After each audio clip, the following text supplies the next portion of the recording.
श्लोक नंबर 41। व्यावसायिकता बुद्धि रेके है कुरुनंदन बहुशाखा हान्यताक्ष बुद्धि वंशशाई नाम।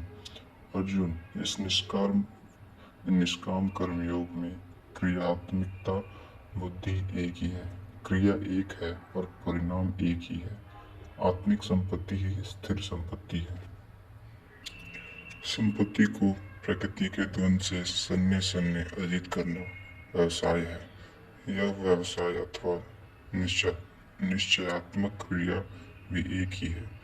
तब तो जो लोग बहुत सी क्रियाएं बताते हैं, क्या वे भजन नहीं करते? श्री कृष्ण कहते हैं, हाँ, वे भजन नहीं करते। उन पुरुषों की बुद्धि अनंत शाखाओं वाली होती है, इसलिए अनंत क्रियाओं का विस्तार कर लेते हैं। यामिमाम पुष्पिताम वाचम प्रोदन्ति विपृश्चित वेदवावदरता पार्थ नान्यन्ति वादिना। कामात्मानः स्वर्गपरा जन्म कर्म फलप्रदां क्रियायां विशेषं बहुलां भोगैश्वर्यगतिं प्रति।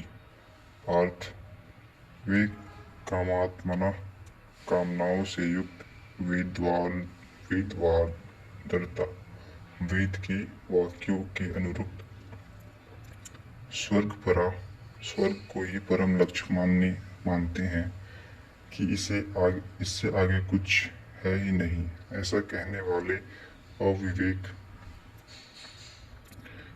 अविवेकी जन्म मृत्यु रूपी फल देने वाली एवं भोग और ऐश्वर्य की प्राप्ति के लिए बहुत सी क्रियाओं का विस्तार करते हैं और दिखावटी शोभायुक्त पानी में व्यक्त भी करते हैं। अर्थात अविवेकियों की बुद्धि अनंत भेदों वाली होती है। वे फल वाले वाक्य में ही अनुरूप कर रहते हैं, वेद के वाक्यों को ही प्रमाण मानते हैं, स्वर्ग को ही श्रेष्ठ मानते हैं। उनकी बुद्धि बहुत सी भेदों वाली है, इसलिए अनंत क्रियाओं की रचना कर लेते हैं। वे नाम तो परमत्व परमात्मा का ही लेते हैं, किंतु उसकी ओट में अनंत क्रियाओं का विस्तार कर लेते हैं।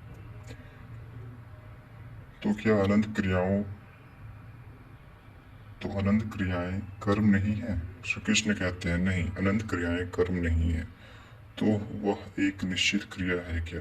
श्री कृष्ण अभी यह नहीं बताते। अभी तो केवल इतना कहते हैं कि अविवेकियों की बुद्धि अनंत शाखाओं वाली होती है, इसलिए वे अनंत क्रियाओं का विस्तार कर लेते हैं। वे केवल विस्तार ही नहीं करते, अपितु अलंकृत शैली में उन्हें व्यक्त भी करते हैं। उनका प्रभाव क्या होता है? भोग भोगेश्वर ऐश्वर्य प्रशक्ताम नाम तयापहते चेतसाम व्यवसाय कित्मा बुद्धि समाधो न विद्यते। उनकी वाणी की छाप जिन जिन के चित्त पर पड़ जाती है अर्जुन, उनकी बुद्धि नष्ट हो जाती है। उनकी भी बुद्धि नष्ट हो जाती है। न कि वे कुछ पाते हैं, न वाणी द्वारा हरे हुए चित्त वालों की और भोग ऐश्वर्य में आसक्ति वाले पुरुषों के अंतःकरण में क्रियात्मकता बुद्धि नहीं रह जाती है। इष्ट में समाधिष्ट करने वाली निश्चयात्मक क्रिया उनमें नहीं होती। ऐसे अविवेक क्रियों की वाणी सुनता कौन है? भोग और ऐश्वर्य में आसक्ति ही सुनते हैं, अधिकारी नहीं सुनता। ऐसे पुरुषों में सम और आदित्य में प्रवेश दिलाने वाली निश्चयात्मक क्रिया से संयुक्त बुद्धि नहीं होती।